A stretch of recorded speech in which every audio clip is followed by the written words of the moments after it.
So good evening, everyone. Thanks so much for your time tonight. As I just said there, we're going to be recording the event tonight. So I'll send that out after the session and you'll get your attendance certificates as well. So if there's anything you miss, you can go back over it. So thank you for joining us. Tonight we're going to be chatting about feline insights and mastering cat behaviour for the vet team. We're very pleased to have Rosie Bescovy with us again. Rosie's spoken with us before. If any of you have seen her previous session or any of the work she's done, really good webinars, and I think you'll get some really good tips from tonight. So our plan for the session is Rosie's going to chat to us for about 50 minutes, and then we'll have time for a Q&A at the end. So you might notice in the bottom of the screen, there's a little Q&A button. And in there, you can press that and you can add your questions as we go through, and we'll go through them all at the end. Just a quick introduction to myself. So I'm Jill, I'm one of the vets at Protexin. So there's 10 vets in the Protexin team. So if you ever have an inquiry directly to Protexin or through your local supplier, it's often us that's dealing with it. So it's nice to have everybody here. And those of you who don't know, hello, nice to meet you, so to speak. So why are Protexin doing the event tonight? So a lot of people often think of Protexin as a gut health brand, but actually a couple of years ago, we launched a product called Serenicare. So what Serenicare is, it's a calming support for dogs and cats. It's containing a novel blend of ingredients to help manage stress, anxiety, and gut health. So what makes Serenicare quite exciting is it's a combination of alpha-casozepine, that hydrolyzed milk protein, and L-tryptophan. So we've got these kind of stress management products in there. We've also got this calming postbiotic blend, which is a bit different, and that's been shown to manage stress and anxiety-related behaviour. And we've also got Fibersol. So what that is, it's an ingredients that we have at Protexin, it's a prebiotic. So what it's trying to do is improve the gut health. So if we have a healthy microbiome, then we're going to have that better gut-brain communication and improve that kind of gut-brain axis. So as we know, and a lot of studies are going through just now, gut health is very strongly linked to brain health. So if we've got a healthy gut, it can hopefully help us mentally as well. If you do have any questions ever on Serenicare, you can contact your territory manager or your local sales team as well. So the reason we're doing the session tonight is when we launched Serenicare, a lot of conversations that we had with vets and support teams, that people really wanted a bit more training, in animal behaviour. I know when I was at vet school, it's maybe not, something that stressed maybe enough. We could do with a bit more training in it, I think. And it's such an important part of every consultation you're in, how the animal behaves and what's going on. And it's something that's really helpful to get a little bit of extra learning on and a bit more support with. And that's why we've asked Rosie to come along tonight and talk to us. So to give Rosie a proper introduction, Rosie is a fully qualified clinical animal behaviourist with a degree in zoology and psychology from the University of Bristol and a postgraduate diploma in companion animal behaviour counselling from Southampton University. She is an ASAB certified clinical animal behaviourist, a full member of the Association of Pet Behaviour Counsellors, a member of the Professional Association of Canine Trainers, and registered as both a clinical animal behaviourist and as an animal training instructor with the Animal Behaviour Training Council. So I definitely know we're going to get a good session from Rosie tonight, so I will pass over to you now. Thanks, Jill. Thank you to Protexin for inviting me again. It's always nice to come and talk about cats. I talk a lot about dogs, but it's really nice when I'm invited to come and talk about cats. So I will do my best to keep within the 50 minutes and that hopefully there'll be time for questions as well. So just a quick summary of the common cat behaviour problems that you will see in the vet practice, and that's certainly the ones that get referred on to me. So Generally, the top ones that I get referred are toileting problems, and these are either inappropriate toileting or I rather call it undesirable toileting, because it's undesirable from the owner's perspective as opposed to inappropriate from the cat's perspective. There's a reason why they're choosing to toilet outside of the litter tray, or urine, or that could be defecating or urinating outside of the tray, or urine spraying within the home, so the cat's core territory. And there are different motivations for why cats might do one or the other of those, and we'll hopefully come on to that in a bit more detail. Aggression specifically towards the owner, and there might be various reasons for that. It might be redirected aggression, it might be misdirected play, it might be frustration-based behaviour, for example. Or aggression specifically towards unfamiliar people. So it might be visitors to the home, it might be at the vet practice. Another one we see is aggression between cats in a household. I've got a case study on that later on in the talk. Issues between cats in the peripheral territory. So that's normally the garden area or the area outside of the home. That might be for cats that do have outdoor access, or it might be for indoor cats, but they're looking at cats out of the window in their peripheral territory that can cause an issue. Some cats I get referred for general kind of fearful behaviour, so excessive hiding under the bed, for example, or agoraphobia, where they're too scared to go outside. The owner would like to encourage them to be an outdoor cat, but they are too frightened of the outside world. Those are the most common ones. We do see some weird and wonderful ones on top of these. But whatever the problem, all behaviour problems should be seen by a vet first and receive the necessary medical check if possible. Obviously, if it's aggression towards the vet, that might be a limited exam, but using video footage or, if necessary, running urinalysis or even bloods, depending on the problem. So let's just start with looking at cat ethology. So the domestic cat's common ancestor is the African wild cat, and we're really advantageous with cats because the African wild cat still exists today. So it means that we can really, or we have really extrapolated or observed how the African wildcat lives and extrapolated that information to see how domestication might have changed our domestic cats or how it hasn't, and some of these traits are very much the same. So from looking at the African wildcat, we know that they are a solitary species. They hunt. They are both a predator and a prey animal. They're extremely territorial, and they use scent communication to mark their territory. So they use scent communication in a way that they try to avoid any visual or physical interactions with another African wildcat. So they try and use the scent communication to mark their territory in the hope that another African wildcat will come along, smell that this is another cat's territory and move away. So they do their best to not have to get into visual or physical confrontations. We know that they will use numerous different locations for their resources. So they will go and hunt and eat in different areas. They will drink from different areas. They will toilet in lots of different areas. And each of those areas are also spread apart. So they won't take their food near to the water source because there's a risk of contaminating that water. They won't toilet near the food or water for the same reason. So each of those three resources are spread apart, as well as their resting place. As I said, they're designed to avoid conflict. They try and use scent communication in the form of urine spraying around the peripheral territory and bunting, as we call it, where they rub their faces and release pheromones from the glands around their face. They have various other sebaceous glands, not just around their face. They have them, the queens have them between their teats. They have them around their anus. So whenever they defecate, they will also leave a pheromone there as well. And all cats have what's called a Jacobson organ, which is based at the back of the nose. That is there purely to detect pheromones, these chemical signals that are left by other cats or by themselves. It's not a scent, so they can't smell it, and no other species can detect it. So it's a species-specific gland, and it's a species-specific pheromone. Get my words out.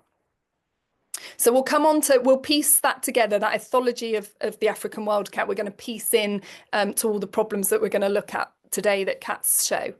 So first of all, let's talk about what challenges cats face when they're taken to the vet. So they definitely go through a concept called trigger stacking when it comes to a vet visit. So by that, I mean that there are lots of multiple layers that create stress for the cat, and they pile up on top of the other. And it can mean sometimes that by the time the vet comes to examine the cat, or it comes to sedate the cat for a general anaesthetic or whatever they're in for, the cat is very fractious and very stressed, and it's very hard to treat them or even examine them. So the first trigger that causes stress when a cat needs to go to the vet is getting them into some sort of cat carrier. Then the travel to the vets, whether they're walked there, or whether they are driven there by public transport or the car, that's going to be a stressor for them. Sitting in the waiting room around the smells of the vet practice, that might be the chemical smells of the cleaning products, it could be the smells of other stressed cats, it could be the smells of predators like dogs, for example. Being handled by unfamiliar people, that can be difficult for many cats, and we'll come on to why in a little bit more detail later. As I said, the other sense associated with the vet practice, they might be already experiencing some sort of pain or discomfort, and that's why they're being taken to the vet, so they already feel quite rubbish. Or sometimes vets have to do things that aren't particularly pleasant and might even cause pain to them when they get there.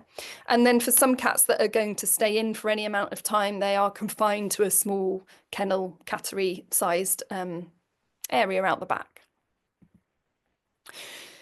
So first of all, and I know you're all thinking, well, this isn't really our problem, this is an owner problem, but I do think if there's any way of getting posters up or leaflets out or information up in the reception area about the importance of the cat carrier, it would make everyone's lives so much easier. You will get less cancellations because you won't get the owner saying it saw the cat carrier and it ran off. And much less stressful for the cat, and it means it's not the first trigger on that trigger stacking effect. So it does start at home with the cat carrier. Now this is my cat Fern, and a couple of photos here. You will see that I have the cat carrier out in my house all the time as part of the furniture. Now the nice thing about a cat carrier is that cats naturally like to choose hiding places. We all know that they love a cardboard box. There's no reason that the cat carrier can't be the equivalent of a cardboard box. It's a small dark space. And actually, if you in winter, if it gets placed by a radiator, then there's no reason why a cat without any negative history of the carrier wouldn't choose to go in and sleep in it. And you can see here, this first photo is my cat Bunting on the cat carrier herself. So she is naturally laying down those happy pheromones all around the carrier, so that when I do need to shut her in there and take her somewhere, the carrier is already strongly associated with relaxation and happy pheromones. So for some cats that might have had a negative association with the carrier, it might be that we start off in the home with just the bottom half of a carrier, and this brings us on to the type of carrier as well, which I'm sure you'll all agree we would like all owners to have a carrier that can come apart rather than ones that you have to get the cat out without being able to take them apart. And again, maybe that's something you have as literature or information in the reception area to try and educate owners, or even stock a few of the decent sort of carriers and sell them if you have a particular nightmare case that you can't get out very easily. So leave it out as part of the furniture, make it comfortable, put some the cat's normal blankets and beds in there. We might even use some pheromone spray initially. As I said, you might start off with taking the top off, so it's just there with their bed next to somewhere warm with some pheromone spray.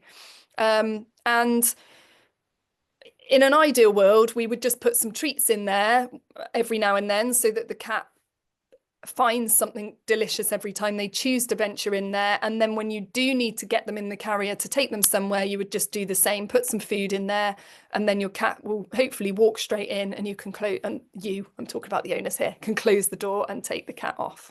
So information sheets on that is my advice in terms of vet advice to owners.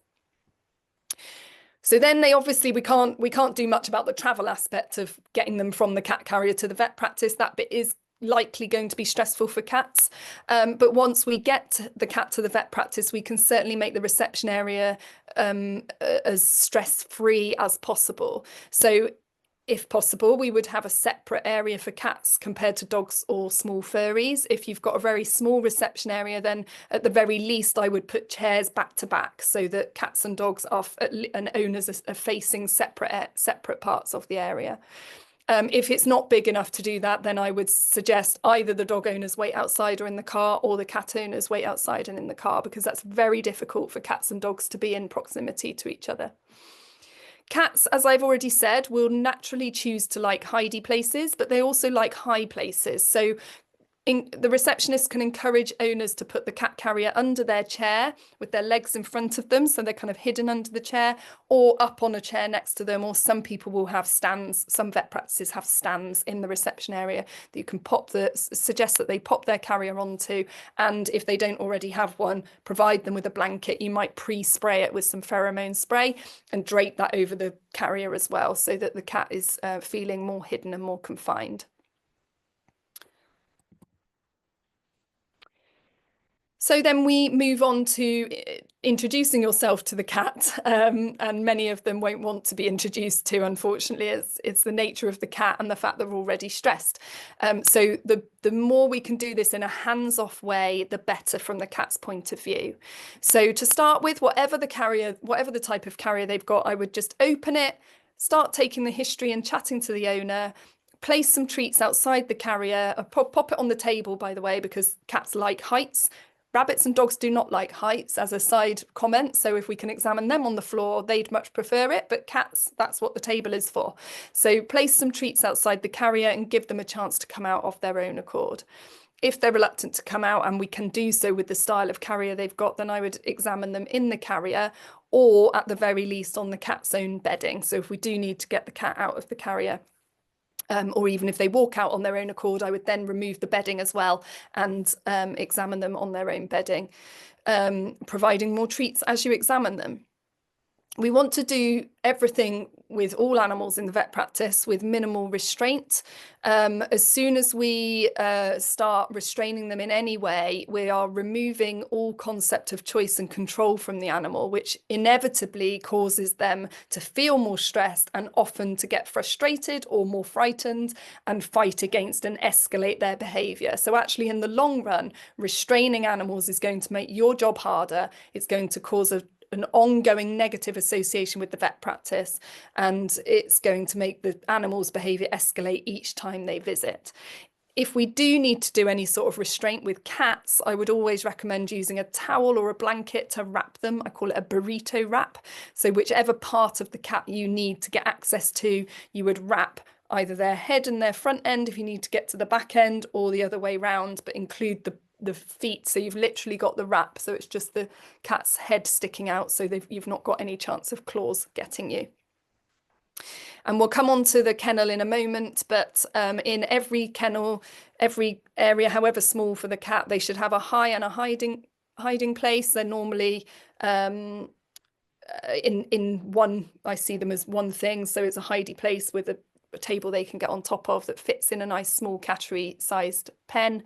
They should have a litter tray, the water and the food in a triangle setup, so they are as distributed as possible within that tiny space, and a blanket that covers half of the front of the door, so the cat has the choice about whether to hide or whether to be able to look out. And again, if they're in for long term, more than 24 hours, you might get to learn whether that cat is constantly hiding behind the covered part of the door, in which case you might want to cover the rest of the door, or whether they're very sociable and constantly at the open part of the door, in which case they might not appreciate the covered section.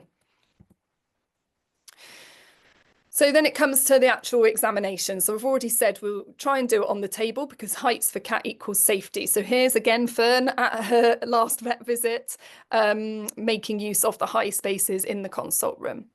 So ideally, we'd allow the cat to come out on their own, or to examine in the bottom half of the carrier on their own bedding. If necessary, if we know it's a cat that's either very stressed in their nature and has kind of symptoms of that at home, or is very stressed at the vet and difficult to examine, we might need to discuss or have on the clinical records for recommendation next time anti-anxiety medication for the cat prior to the visit. For many cats, Serenacare will do the job. It does need a 2-week loading period, sort of minimum, so 2 to 6 weeks. But for those cats that are kind of stressy at home as well, then that's a probably hugely beneficial thing for them to be on longer term anyway. But it will also help with vet visits. And it can also help if the owner keeps giving it for a few days after the vet visit, just to allow the cat to decompress afterwards.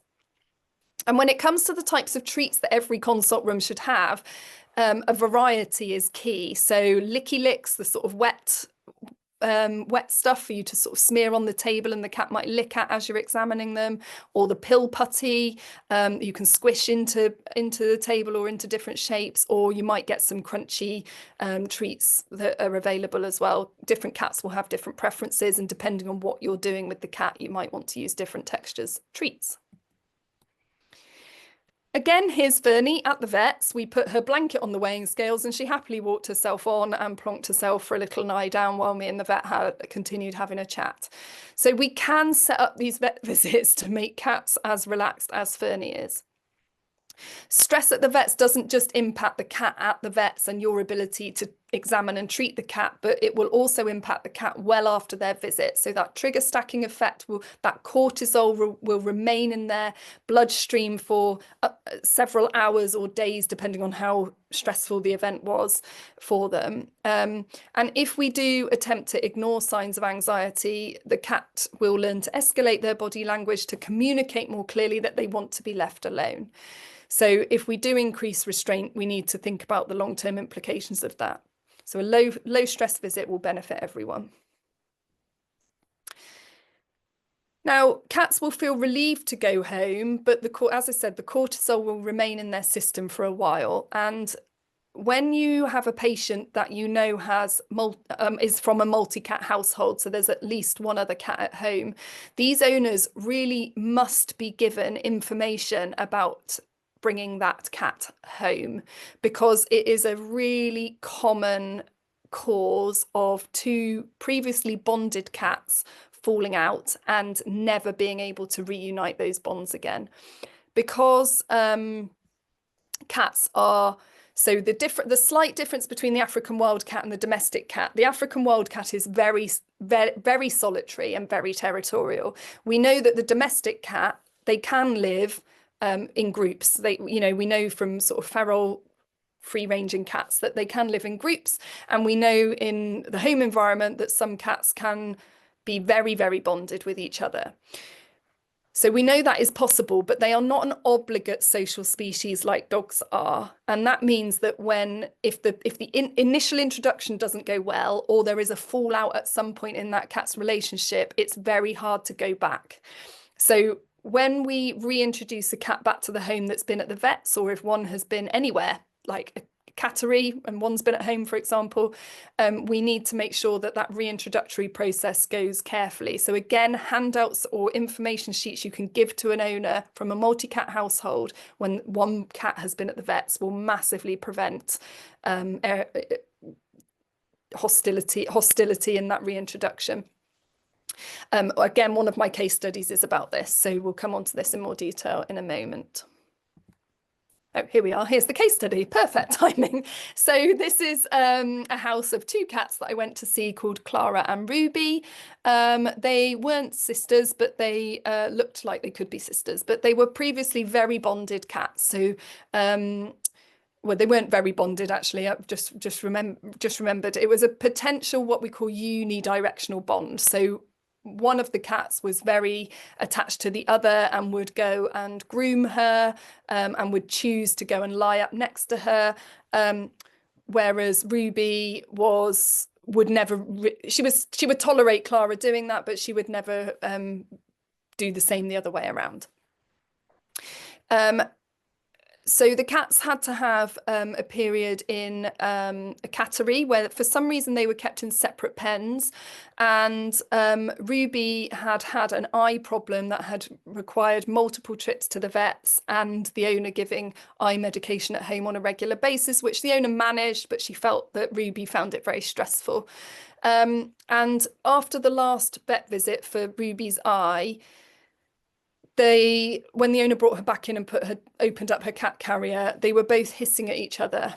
And ever since, the owner had reported that there was this hostility going on between them, that they would no longer go up to each other in any sort of affiliative way, or there wasn't this one directional grooming or sleeping behaviour at all. And that Ruby had also become less affectionate with the owners, seemed more anxious about going out into the garden, and she had started spraying around the house. And sometimes there was blood observed in that urine. So Ruby was quite a stressed little cat by this point. So just a quick note about catteries or rescues or the vets.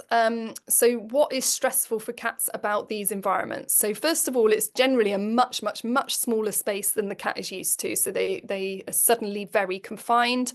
That means they don't have choice about their behaviour, and they certainly don't have the option to move away or run away from things if they're feeling worried. They don't have any contact with their familiar humans. They're in an environment that's completely novel in terms of the scent profile, and scent is very important to cats, and their familiar pheromones and their happy pheromones.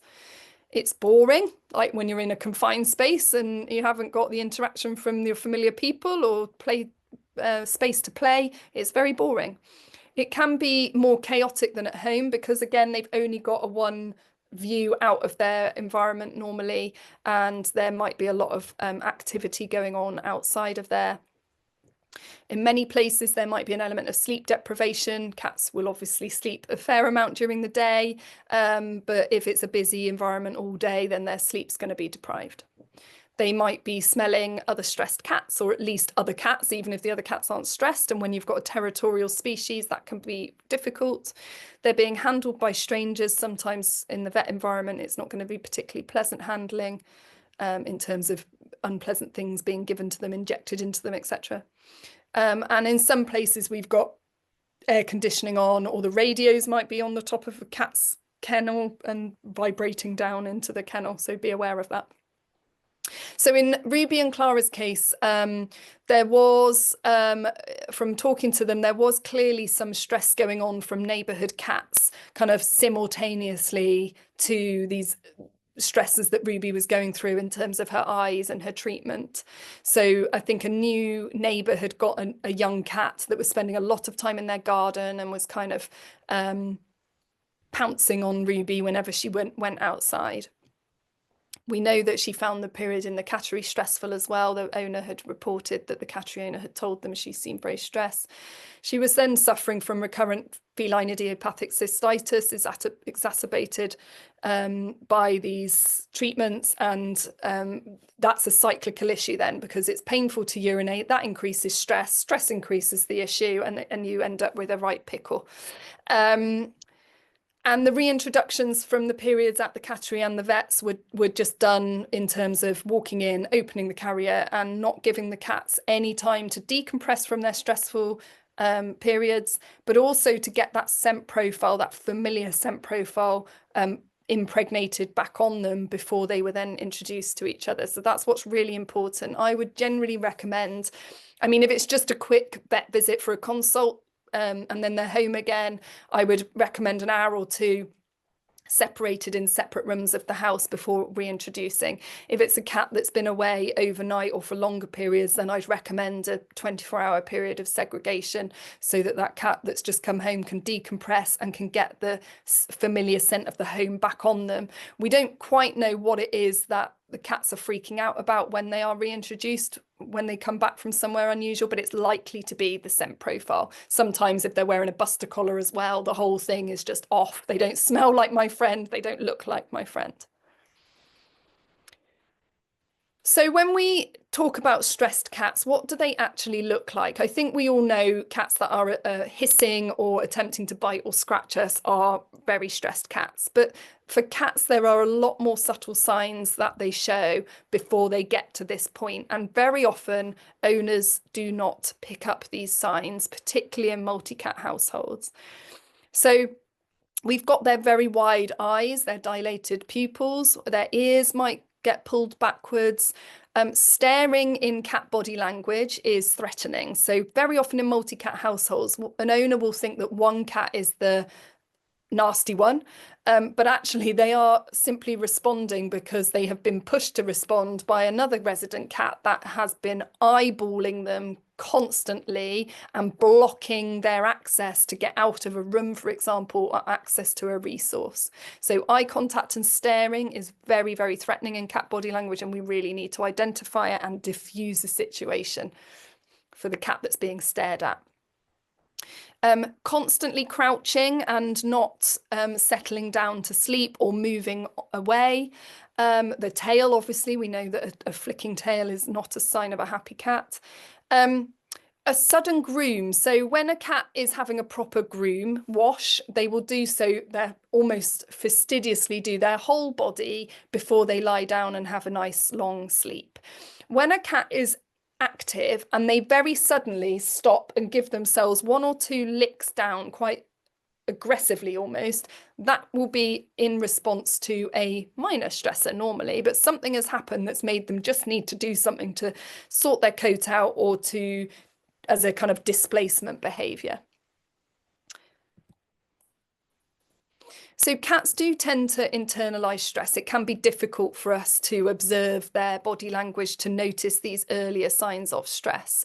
Then they don't show their emotions as clearly as dogs, for example, so it can be easily missed. And a lot of their stress responses end up as a kind of withdrawal or suppression of behaviors. So it means that it's not really a problem from the owner's point of view. So either gets missed or the owner just, it's not a problem to them. They're not weeing all over the house. It's not ruining the new sofas or the carpets, so therefore they don't seek advice.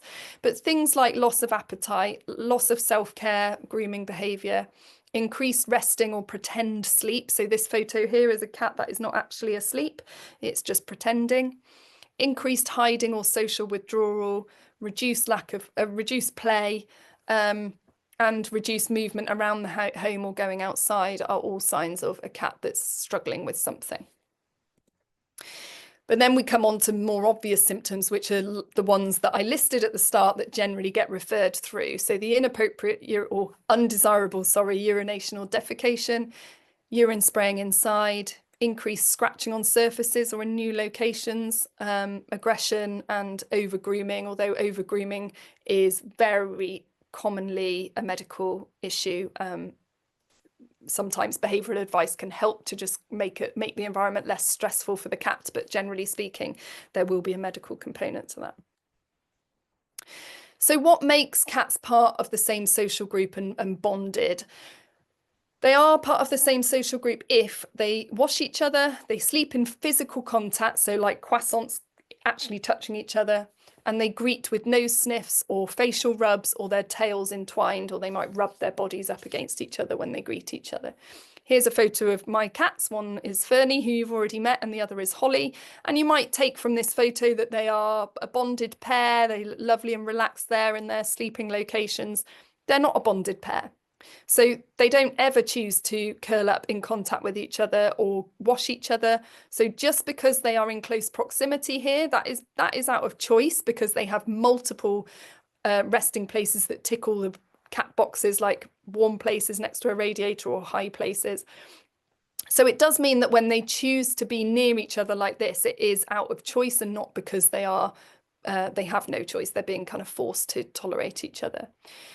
So the key thing in multi-cat households is to ensure that there are plentiful supply of all the different resources and things that cats value.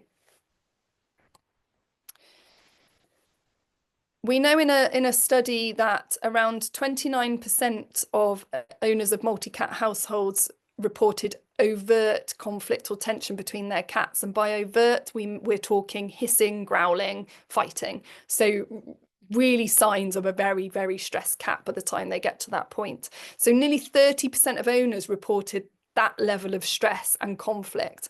And so if we think about the more subtle signs like the blocking, the staring and the avoiding each other and all the signs that an owner's missed, it's likely to be much, much higher than that, which suggests that a lot of multi-cat households aren't very happy multi-cat households.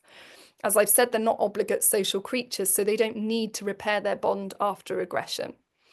And it's vital there is a sufficient number of resources available so that all cats in a home can coexist without being forced into contact with each other. And the rule for any resource is to have one of everything per cat plus an extra one. So in this photo here, we can see 4 cats that are all showing avoidance behaviours to each other. So in this house, we would need at least 5 litter trays in different locations, at least 5 feeding stations, at least 5 different water drinking locations, at least 5 different favourite types of resting places, and possibly even 5 different types of scratching posts. Yes, let's talk a bit more about that. I couldn't remember if there was another slide there. So if you think about it, what we don't want is for this owner of this house here to have 5 litter trays all in a line next to each other in one room of the house, because from a cat's perspective, they will simply see that as one massive litter tray, which isn't a bad thing because litter trays are often too small for our cats, but it is a bad thing in terms of the number of cats in this household, because the whole point is if one cat decides to sit in that doorway of that room and block access for the other cats, they have got nowhere to go to the toilet. We often think in multi-cat households where there's any tension that the best thing to do is to get the favourite types of treats out, get the licky licks out and bring all the cats together and feed them at the same time so that they associate each other with good stuff. Unfortunately, that can cause conflict. So the cats want to come near each other just to get to the food, but they would never normally choose to be that near each other. And that can happen at feeding times as well. So if feeding times in a home with a multi-cat household is a big event and the cats all, gather round and are meowing around the owner's legs, that can be a part where there's tension because it's cats that wouldn't normally choose to be near each other. So we might need to look at the whole feeding regime as well. So it's not 2 set meals a day. That's a very arousing event for these cats that are designed to have 9 small meals a day. Although I tend to advise most owners to aim for 5 because 9 is very difficult when they are working. If there's any questions on any of that, please ask. I'm going to move on to the next case study. So the next case study is Hugo. He's a beautiful black Oriental. The owners got him from a breeder, and the breeder owned the mum and the dad, and the mum was lovely. The dad was not friendly. He was quite an aggressive cat, and they weren't really able to even meet him because he was that unpleasant to unfamiliar people. He'd been castrated, but he'd had a funny response to his general anaesthetic and had to be kept in, and it was all a bit stressful for everyone involved. Shortly after that, a couple of months after that, he went into a cattery for New Year's Eve and he hid the entire time he was there. He didn't eat anything or go to the toilet for 24 hours, and he was extremely aggressive to the cattery owner whenever she appeared at the door, so she wasn't able to enter the room at all. After that, vet visits had become completely impossible. He couldn't get out the carrier without trying to fly at people's faces. So then they asked the vet to do a home visit in the hope that not having that trigger stacking effect leading up to going to the vets would make him happier. Also at this time, he wasn't aggressive to visitors.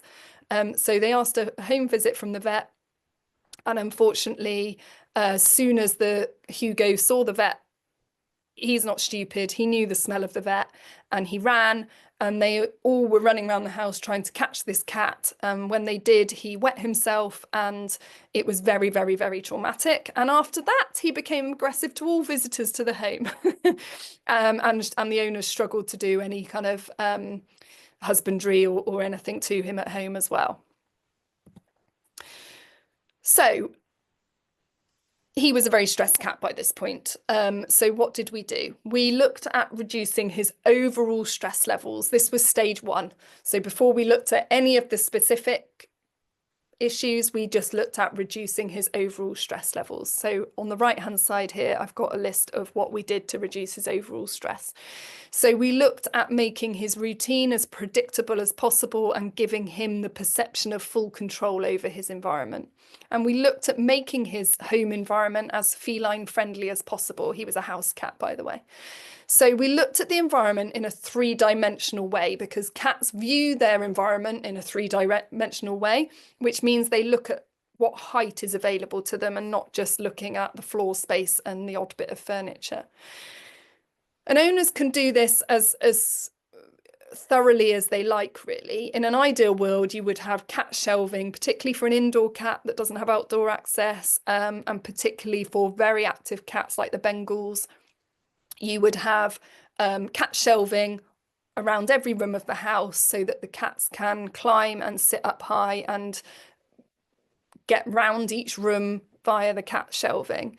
That might not be possible, especially people in rented accommodation. So what I tend to advise is a cat tree in every room of the house where possible, and to clear space off sideboards, off already installed shelving if there is a way of creating access for cats to get up onto furniture, and actively encouraging that by using treats or creating a step kind of ladder or moving furniture so they can hop up from one thing to another. And looking at the really high areas, so the top of fridge freezers or the top of wardrobes can be favoured resting places for cats. They just might need to have a route to get up there. And we also look at the home in terms of tunnels and hiding places. So can cats traverse around a room if we pull furniture a few inches away from the wall? Does that allow a cat to get round the edges of the room in a more hidden way, rather than feeling like they have to walk through the centre of a room, which again, most cats would choose not to, or if they do, they would show slight signs of cautiousness as they do so, or you might see that sudden groom when they walk into an open room and just feel the need to suddenly groom themselves, or they might hug around the edge of the furniture and go around the room that way, or hop up onto furniture and move around that way. So we made sure that there was absolutely no way that neighbourhood cats could see into his home. So we frosted the bottom half of all the windows so that there was no sitting on a wall outside staring into the home at Hugo. And we gave him some Serenacare and used some pheromones to help increase the perception of his home as a safe place. We looked at human interaction. So this was part of giving him the choice and control. So we made sure that we used a consent test from the owners for every interaction they did with Hugo. So they asked him to start with, do you want me to stroke you? So by doing that, they would just hold their hand near to his face. And if he started to bunt on the hand, they could start to move their hand in a nice stroking action in the areas he liked around his ears and his chin. But every 3 to 5 seconds, they would stop, keep their hand near him, and see what he did. If he reinitiated that action again, then they could go back to fussing him and just repeat the stopping every 3 to 5 seconds. If he didn't reinitiate that interaction, then that is a sign that he's had enough of being stroked. He also became a cat that liked social contact with the owners. He liked to lie on their lap, so he liked to be next to them on the sofa, but quite clearly and quite quickly it was evident when using this consent test that he didn't always want to be touched. And this kind of conversation allows him to say, yes, please. And when he's had enough, all he needs to do is nothing. And the owners know that that means no, thank you. We increased his play. So we made sure that he had at least 2 episodes of interactive fishing rod type play twice a day, early in the morning and in the evening, which is when cats are going to be most active because they are crepuscular, just like their prey species that are active at dawn and dusk. We provided him with a rotation system of small items for him to play with by himself whenever he was feeling like it. And we also provided his food, in an enriched way that he had to work for his food. And we did that in a few ways. One was we used his food dotted around the house initially to encourage him to use these tunnel systems and these high places that we had now kind of created for him. So to encourage him to use them and to show him that those places were available to him, we used some of his food portion just placed in those areas. But then we also introduced activity feeders. So he actually had to manipulate items to get the food to fall out, and just using up his brain a little bit more. And I think this is very common in indoor cats, that they do get quite bored and that is stressful for them. So once we'd done a few weeks of reducing his overall stress levels, we then introduced visitors to the home. And again, we did this with people that like family members he'd previously been familiar with. And we sprayed them with pheromone outside for 10 minutes before they walked into the home.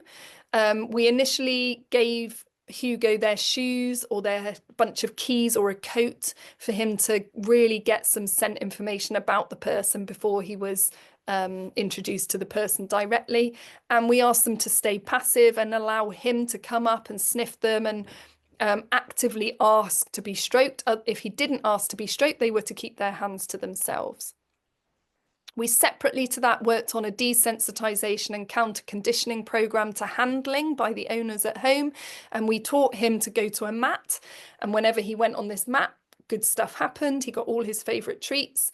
And then he learned that going to this mat meant that he was going to get touched in areas that he liked. And gradually the owners built up to lifting his gum, giving him a treat, looking in his ear, giving him a treat, and building up to a kind of examination on the mat. He was free to leave the mat at any time. So if he ever got off the mat, it's his way of saying, no, I've had enough. I don't want to do any more. And if he ever returned to the mat, that was his sign to say, yes, please, I'm happy to keep going. And in between these sessions, the mat was picked up and put away. So the owners would get this mat out to do it, to ask him the question, do you want to do some training? And he would come onto the mat to say, yes, please, for X amount of time and then leave again when he was done. Oh, so we used the clicker to build that initial behaviour of stationing him onto a mat. So the clicker was pinpointing the moment he walked onto the mat, or initially when he just put one paw on the mat, and we gradually built up to his whole body being on the mat. And we did liaise with the vet about medication for vet visits. There is absolutely no point. This should have been put in place after that first difficult, after his neutering visit. So as soon as it was clear he was showing any signs of stress, that should have been put in place. So it's very common in us humans. We are very tactile creatures, and I often think that animals need their own Me Too movement.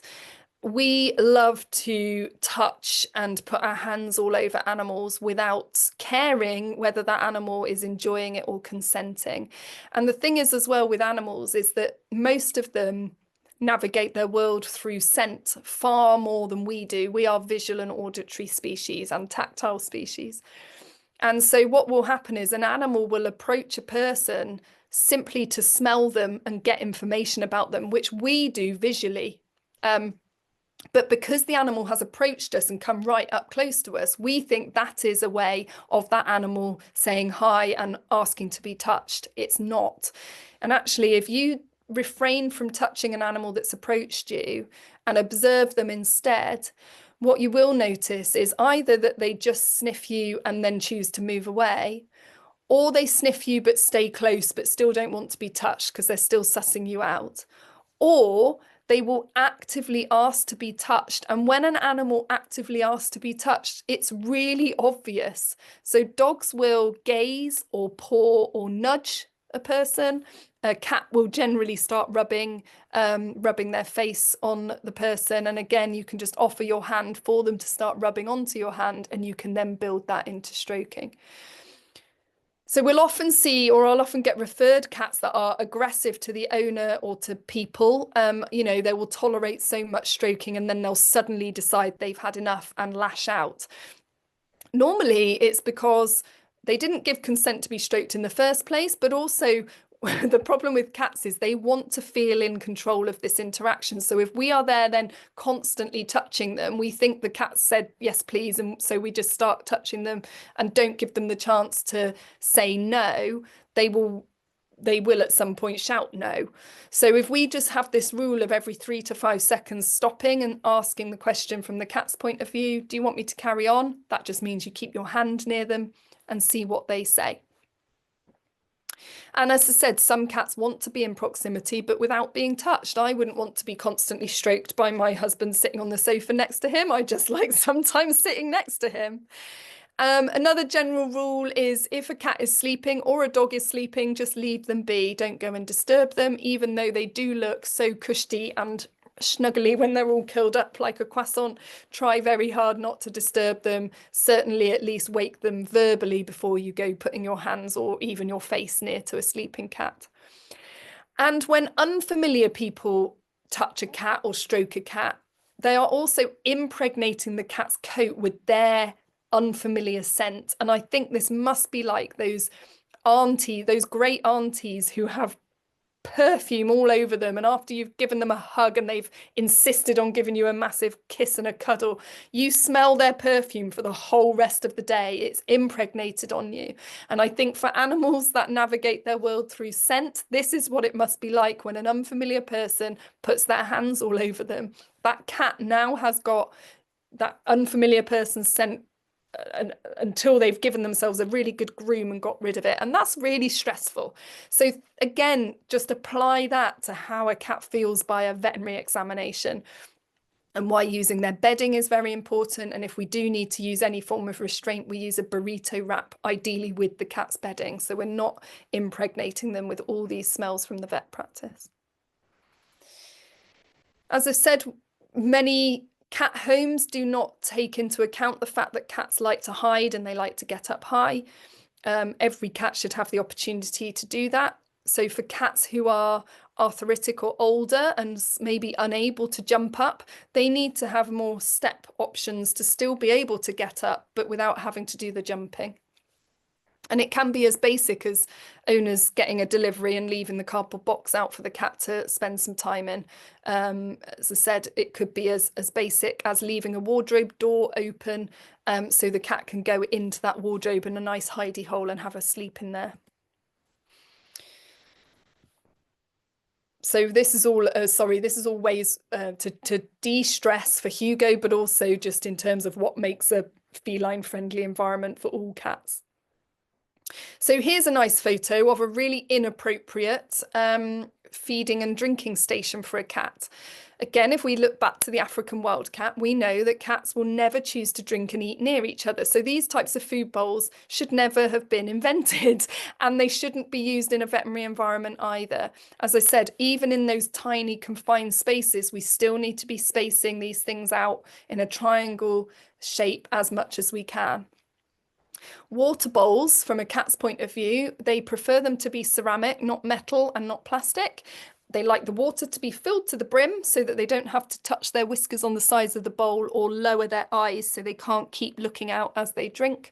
And in the home environment, ideally we would position water bowls so that the cat can still survey the room rather than being forced to face a corner to have a drink. So they like to know, even if they're an only cat in the home and a very quiet home, still nicer for the cat to be able to check their territory and as they're drinking, so they feel less vulnerable. Many cats like running water, so cat fountains can be quite popular. It doesn't really matter. The choice is nice to have some stationary water and some running water. They just need to be well distributed apart in a multi-cat household, so not all in one room, for example.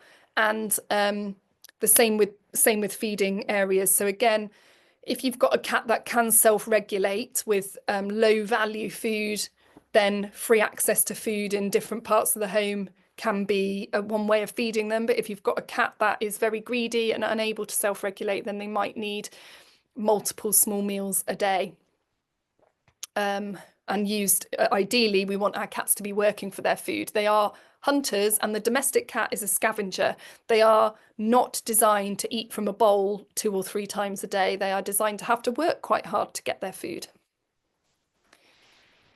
So as well as activity feeders for food, the other types of play, I've said about small independent items for Hugo to bat around by himself. Now, variety is key, and for some cats, trial and error is key. So we want a mixture of different textures, ones that make different noises, different sizes. Some cats like to carry great big massive fake fish or whatever around, and others like a tiny little mouse. And some might be scented with catnip, for example, if you've got a cat that likes catnip. Playing twice a day is really important for most cats. Even I have known a blind 3-legged elderly cat still likes their play sessions. So again, it might need to be adjusted slightly to cater for their needs, but even if, and I think owners think that it needs to be a 15-minute full-on charge around the house type crazy play session, and it doesn't need to be that at all. 30 seconds for some cats is enough. Just getting that, whipping their head around and that little stalk and a little pounce is enough. Again, cats are designed to, they might catch one mouse and that will be it, but they might do it 9 times a day. But in each individual hunting session may be very short, is what I'm trying to say. Generally speaking, I don't encourage the use of laser pens. They can be used effectively, but it's hard to not induce frustration because the cat hasn't got anything physical to catch. They keep pouncing and it keeps running away. And so we don't want the cat to get frustrated and that there's nothing physical to catch. So if you're going to play with a laser pen, the owner must have a ball of greaseproof paper with a treat wrapped up in the middle of it, and they throw that down at the end of the play session and land the laser light onto it. So they've got something to grab, to dissect and to consume at the end. And we certainly don't want people sending it up walls or onto ceilings, and again, really building that frustration and probably a risk of injury at that as well. Activity feeders don't have to be expensive. Here's an example of a homemade activity feeder from a plastic bottle or a kitchen roll cardboard tube with holes in the sides. And starting off, making sure that owners understand the concept of starting off very easy for the cat. So big holes, multiple holes, so it doesn't take much manipulation for the food to all fall out, and build the cat's confidence that they can manipulate this item to get the food to fall out. And then they might increase the difficulty by reducing the size of the holes or the number of holes. So the cat has to manipulate it for a little bit longer before food falls out, until they're basically happy to really knock a activity feeder around for a long period of time to get their dinner portion to fall out. That is everything. I think I've done all right timing wise. Brilliantly. So if there's any questions, feel free to shout. Thank you very much, Rosie. That was brilliant. Some really, really good things that I'm sure everyone can use in practice. So as Rosie said, if you have any questions, we have a Q&A box at the bottom, and just type in your question there. We have a couple in already, so we'll just start with them, and then you can just keep typing them in. So the first question we've got here from Rupert, it was going back to the idea in reception. So when you're covering cats with a blanket in the waiting room, does it matter if the blanket smells of a previous cat, or do you have to have a clean blanket every time? If it's just been used to drape over a carrier, it shouldn't smell too much of the cat. It's going to be an unfamiliar scent. So ideally, I would give it a good spray with some pheromone spray prior to, and that needs to be 10 minutes before putting it on. But if reception can maybe have 2 on rotation, so that one is, fresh, because once it's sprayed, it will last for a while. So you could spray in advance of your next cat patient coming, and then use that to drape over, and just rotate, so each gets a fresh spray at least in between each cat. It's probably the best thing. Perfect. Ideal. So next question we've got here from Angela. Thank you for the great talk. Do you have similar recovery time after vet visits when both cats go to the vets? Again, it depends. So if they are a bonded pair, so you might need to get information from the owner about the cat's interactions at home and make sure they're ticking all those boxes, they're definitely a bonded pair. Then I would suggest the cats come together and they stay in a kennel together, in which case then they return home together and they shouldn't need that reintroduction. But yes, if they've both been to the vets and had to recover from a GA in separate areas, for example, then yes, separate trips home, separate room for a rest of the day, and then open up. Yeah, that's fine. I think that answers the next question that came in as well, is should cats come in separate carriers, either bonded or not? It depends what they're coming in. If they're coming in for a consult, shove them in one, and they're bonded, shove them in a carrier together. They probably appreciate the comfort. If they are not bonded, then separate carriers, definitely, full stop. And if they are coming in for GA, then probably separate. You can take them there in one carrier, but once they're sort of recovering, separate. Awesome. So we've got another one here. So on the whole, you'd obviously mentioned about the radios and the vibration in the ward. But are radios a good or bad idea for the cattery or cat ward? I don't think I would just be mindful of what's coming out of the radio. So, you know, classic FM or Radio 4 type talking type of station. Those of you in the UK that are listening anyway, a talking channel or a classic music channel would be fine. But just try and avoid heavy rock or real upbeat kind of, yeah, music. Perfect. Well, that's brilliant. So if there's one more question come through. So does it matter what food bowls are made of? We use ceramic for water and plastic for food or charity practice. I don't think it does matter. No, I don't think there's been a preference test. Again, be interesting to see. I use plastic for my cats actually. I hadn't thought of that. So yeah, I don't think it matters. And we just got one more come through as well. How can you tell the difference between playing and fighting? I have two boys who are brothers and they do groom and sleep together, but they seem to scrap. I had a slide on that and I took it out. Um, so play will generally be quiet, generally.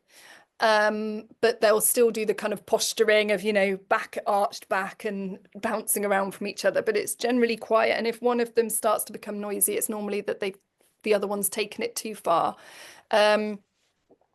And it's mutual. So each cat will pounce towards the other and roll on top of each other. And it's not just one cat chasing the other relentlessly or being on top relentlessly.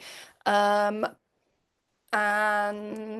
how it starts will often be a kind of slow build up with play, whereas when it's being snarky, there'll often be it's a bit more grab and being annoyed at the start is kind of how I would translate that. But yeah, it can be tricky, but hopefully that's given you some tips. Perfect. That's fab, Rosie. That's brilliant. Thank you very much. So if we've got no more questions, we'll just wrap up the session tonight. Thank you so much, Rosie. It was a great session. We're getting lots of notes in here. Thank you very much. Very useful. Thank you so much. So as I said, I will, once we have it, send out the recording. Please feel free to share it with colleagues as well. We want to get everybody working hard and having good behavioural practices when it comes to our cats. So thank you very much, Rosie, and good night, everybody. Good night.